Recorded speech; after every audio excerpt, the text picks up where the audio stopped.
para a nossa segunda aula do curso da 17025, Gestão de Laboratórios, tá? E vamos começar a aula de hoje com o item 4.0, que a partir daí já começam a ser requisitos auditáveis, né? Os auditores, eles checam se essas determinações a partir desse item, elas estão cumpridas. Então, o 4.1 é imparcialidade.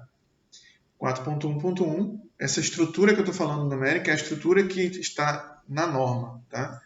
Então, as atividades de laboratório devem salvaguardar a imparcialidade, ou seja, elas não podem, como a gente havia falado antes, né, do significado de imparcialidade, as atividades não podem ser tendenciosas, tá? 4.1.2, a gerência do laboratório deve ser comprometida com a imparcialidade. Então, a pessoa que coordena, que supervisiona o laboratório, ela é o modelo, tá? Os subordinados eles se espelham no líder. Então, o comprometimento da gerência com essa imparcialidade vai trazer aos seus subordinados também a necessidade de garantir essa imparcialidade pelo modelo, né? Então, eles vão querer seguir o que o líder preza e zela. E por isso que a norma fala isso. No 4.1.3, o laboratório não pode ser submetido a pressões comerciais e financeiras. Ou seja, eu vou colocar essa análise na frente porque esse cliente ele paga mais. Ou então, se você não me der esse tipo de resultado, eu vou mudar o laboratório, eu não vou querer mais fazer com vocês, tá? Então, esse tipo de pressão, ele pode até existir, de certa forma, lá no comercial, mas isso não pode se refletir nos resultados, nem no laboratório. O laboratório não pode estar à mercê dessas pressões, porque essa pressão ela pode impactar no resultado. Tá? Então, voltando a dizer, comprometido com a imparcialidade, o laboratório não pode submeter a pressões comerciais e financeiras. 4.1.4. O laboratório deve levantar os riscos à imparcialidade. Então, com base no contexto do laboratório atual, quais são os riscos relacionados a essa imparcialidade? O que é que mais se tem? Quais são os maiores eventos que acontecem aqui?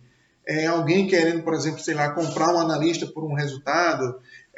Alguém querendo, no caso, questionar resultados porque deu diretrizes baseadas naqueles resultados que não são satisfatórias para o seu cliente final.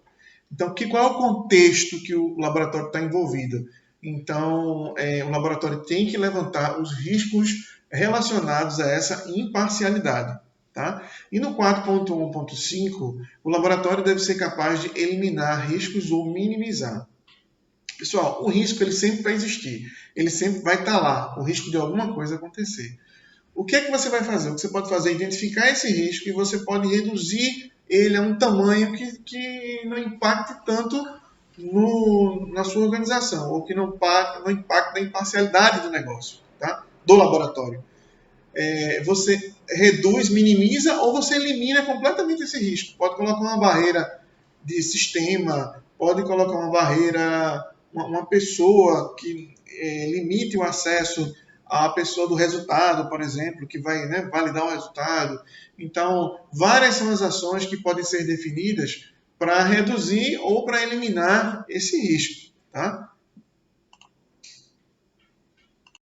É fundamental nesse momento falar um pouco com vocês sobre o conceito de risco. Risco significa a incerteza sobre os objetivos. Então, você tem um objetivo específico, que nesse caso do laboratório é entregar um resultado imparcial, tá? E pode ser que você não consiga fazer essa entrega, garantindo essa imparcialidade. E a confidencialidade também, que é um próximo item que eu vou falar daqui a pouco. Então, o efeito da incerteza sobre os objetivos. Eu tenho um objetivo específico, mas eu tenho algo que é incerto. Pode ser que algo prejudique a minha capacidade dessa entrega. Então, o risco é justamente isso.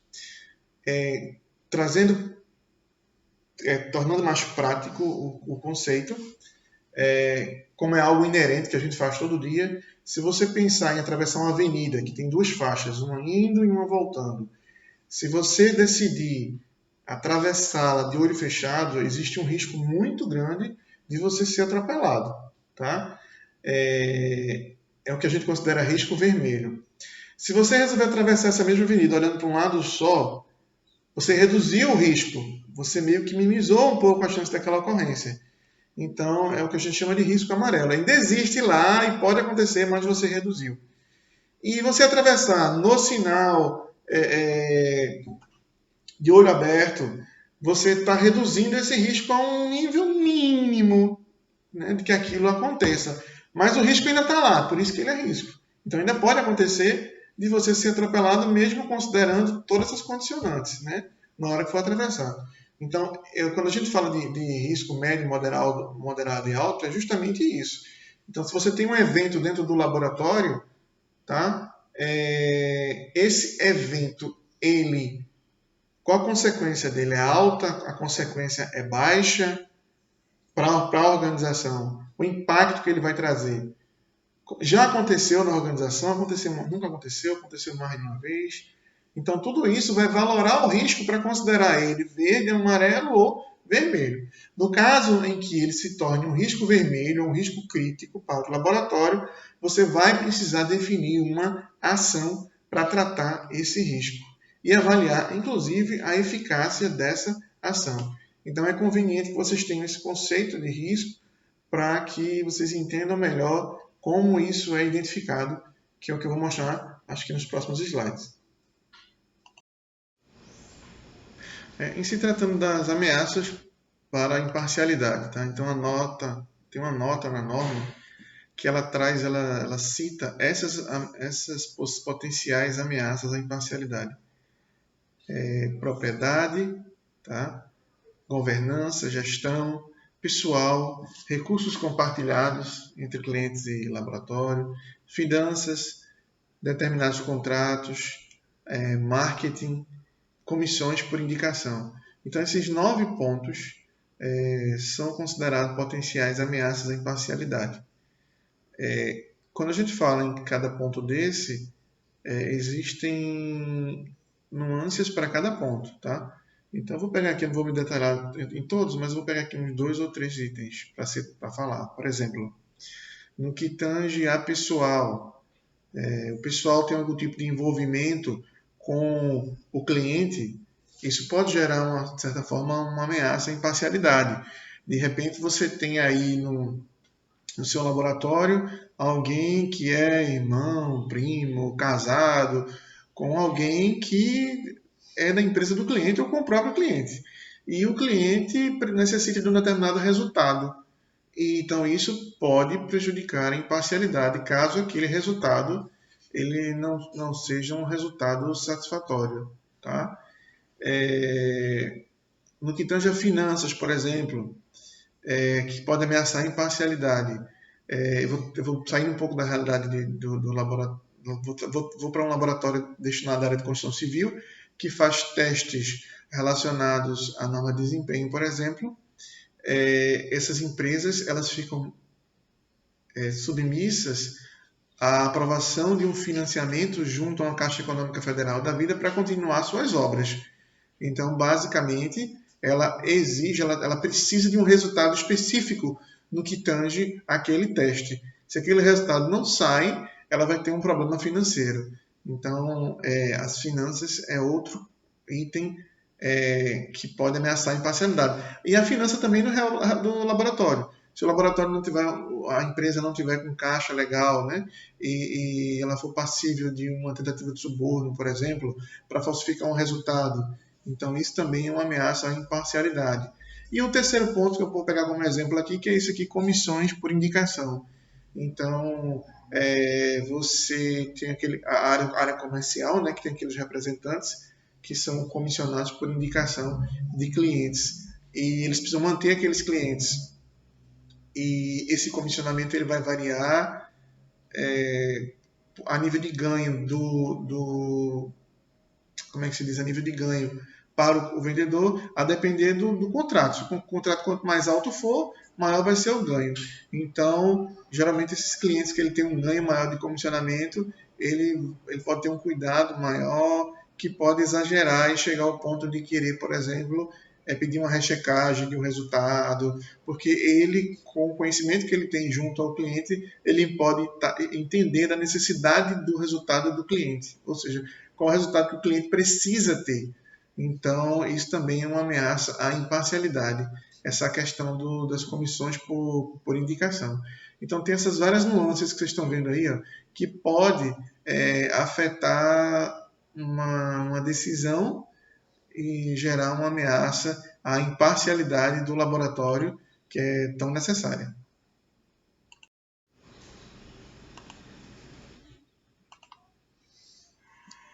E na prática, como é que o laboratório pode garantir, de certa forma, esse comprometimento com a confidencialidade e também com a imparcialidade?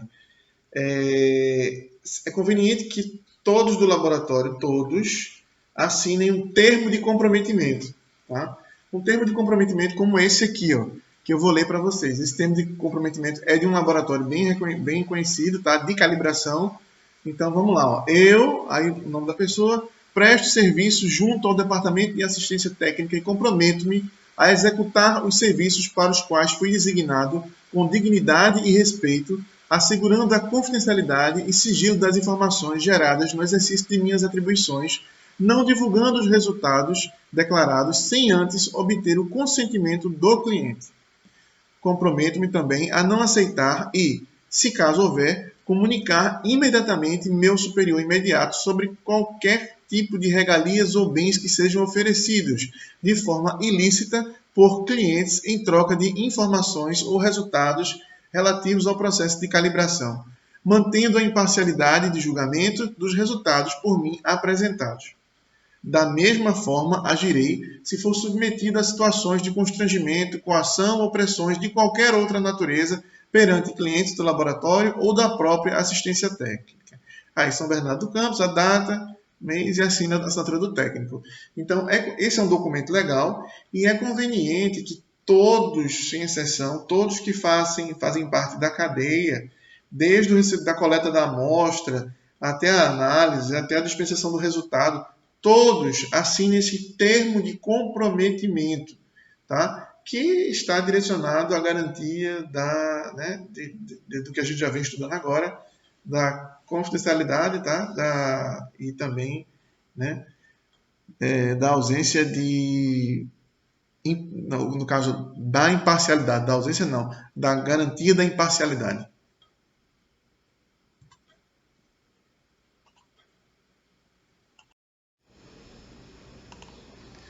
Bom, na identificação e tratamento de riscos, existem algumas ferramentas que podem ser utilizadas. Essa daqui é uma tabelinha chamada LEROP, Levantamento de Riscos e Oportunidades de cada processo. Tá?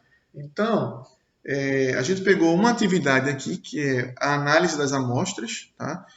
E quais são os riscos relacionados a essa análise da amostra. Lembrando que esse é um documento obrigatório, tá? Junto com o termo que eu acabei de falar, né? O termo de confidencialidade e imparcialidade. Esses documentos eles ficam sob a guarda da gestão da qualidade e ficam disponíveis aos colaboradores. Então, aí nas análises das amostras, quais são os riscos que se tem? Você pode olhar aí na terceira coluna. Alterar resultado em troca de benefício financeiro. É um risco, certo? Eu não estou dizendo que acontece, gente. Isso é um risco. Lembra daquela história do verde, amarelo e vermelho? Então, essa sinalização, ela está aí no verde, tá vendo? No item criticidade e no item risco residual.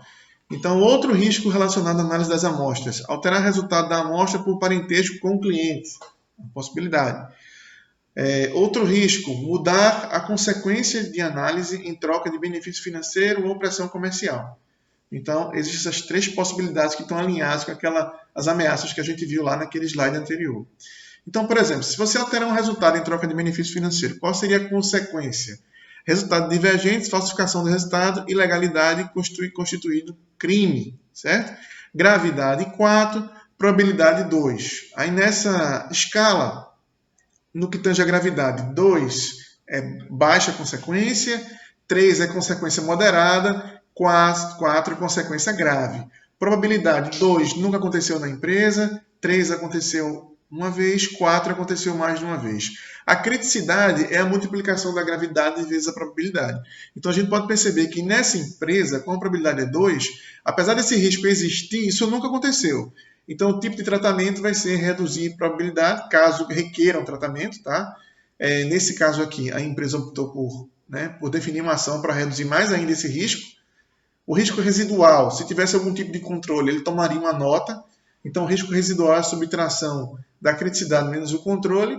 E como a empresa quer reduzir mais ainda o risco, ela definiu essa ação aí, que foi a assinatura dos termos de confidencialidade e imparcialidade até 13 de março e o responsável aí, tá? A última coluna é a eficácia da ação. Essa eficácia da ação ela só pode ser verificada após, na próxima avaliação ou revisão dessa identificação de riscos. Geralmente isso acontece um ano após a primeira identificação de risco, tá? Então, o segundo risco está aí, alterar o resultado da amostra por parentesco com o cliente. Qual que seria a consequência? Está aí. Resultado divergente, falsificação do resultado, ilegalidade constituindo crime. Gravidade 4, 2. E qual que seria a ação? Vamos direto para a penúltima coluna aí. Personalização de acessos e usuários com senhas no sistema de resultados. E o prazo para implementação. Então, caso seja feito, vai evitar ou reduzir o risco da alteração de resultado da amostra por parentesco com o cliente. E, por último, a consequência de mudar a sequência de análise em troca de benefício financeiro traria uma insatisfação dos demais clientes, visto eles terem chegado num tempo e você está colocando uma análise na frente. Eles chegaram primeiro e você coloca uma análise na frente. Então, a gravidade 4, probabilidade 2, e ficou como ação aí, a assinatura dos termos de confidencialidade e de imparcialidade, né, no caso o prazo e o responsável.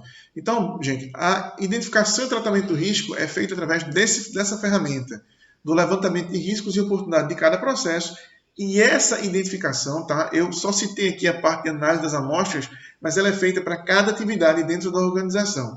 Então, quem realiza a atividade precisa ter acesso a essa informação, ou seja, a esse documento, a essa planilha.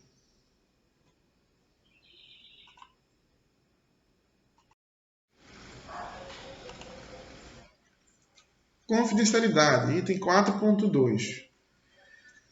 O 421 ele fala o seguinte: o laboratório é responsável pelas diretrizes de contrato compactuadas e por toda a informação gerada. Essas diretrizes de contrato pactuadas são aquelas que estão contidas no contrato entre laboratório e empresa demandante. Tá? Na sequência, o laboratório também é responsável pela gestão das informações geradas, ou seja, as informações geradas a respeito das análises, desde aquelas que vocês colocam no caderninho, até aquelas contidas no sistema que foram imputadas lá, as que estão contidas no laudo, as que estão contidas na OS. Então, o laboratório é responsável por essas informações. Então, está aqui. É responsável pela gestão da informação gerada e deve informar ao cliente as informações que pretende deixar público.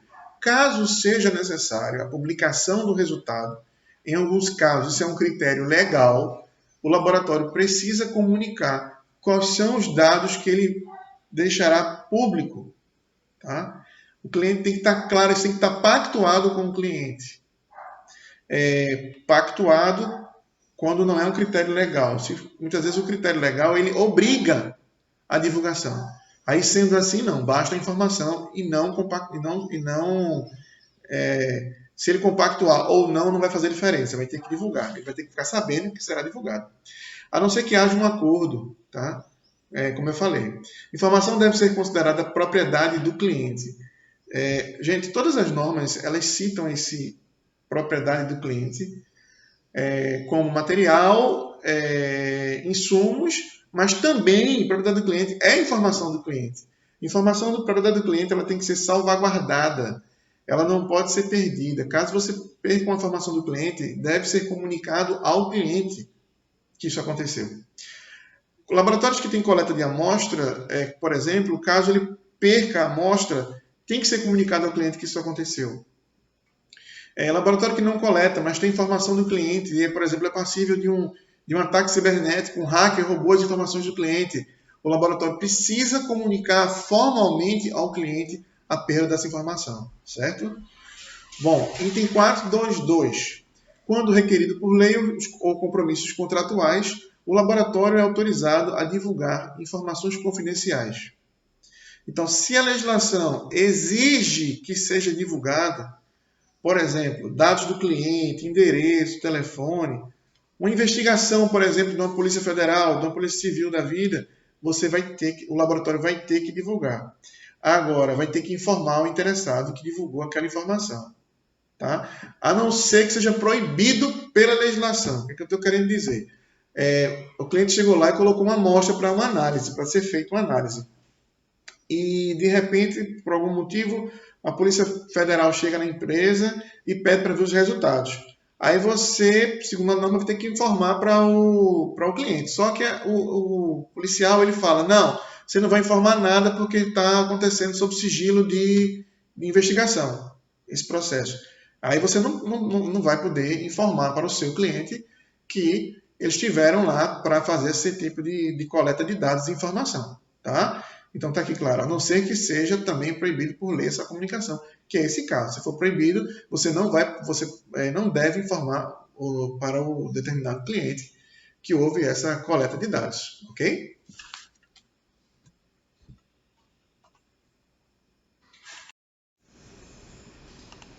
Ainda no item de confidencialidade 4.2, o 423 fala o seguinte: informações sobre o cliente são confidenciais, mesmo quando obtidas de outras fontes. Ou seja, você obteve essa informação, dados, telefone, endereço, requereu isso a um Google ou internet para fazer um cadastro, por exemplo. Então, mesmo você tendo pego nesses canais, é uma informação confidencial do cliente. Então, tem que considerar assim, tá? O resultado nem se fala, tá? Uma reclamação, por exemplo, de um cliente é algo confidencial, tá? A fonte também é confidencial e não pode ser compartilhada com o cliente. Ou seja, uma reclamação a respeito de um resultado que não seja proveniente do cliente. Então, você deve tratar. Caso a fonte permita, você vai lá e conversa isso com o cliente. Eu já passei por isso uma vez. Uma empresa questionou o resultado, análise de acetato, e a gente terminou não sabendo qual foi a fonte, de quem foi que reclamou a respeito disso. Mas isso é possível se a fonte não permitir a identificação. No 4.2.4, o pessoal, membros de comitê, contratados e organismos externos atuando pelo laboratório devem manter confidenciais todas as informações. Qualquer terceiro trabalhando para o laboratório deve manter essa confidencialidade dessas informações obtidas ou geradas durante a realização das atividades do laboratório, exceto quando requerido por lei. Então, você só pode quebrar a imparcialidade quando a legislação exige que, por algum motivo, essa quebra ocorra. Isso acontece, gente, muito aí, a gente vê pessoal de rede social, WhatsApp, Facebook, onde quando numa investigação, a justiça ela pode quebrar essa imparcialidade, confidencialidade e coletar aquela informação, tá? Então, isso é possível.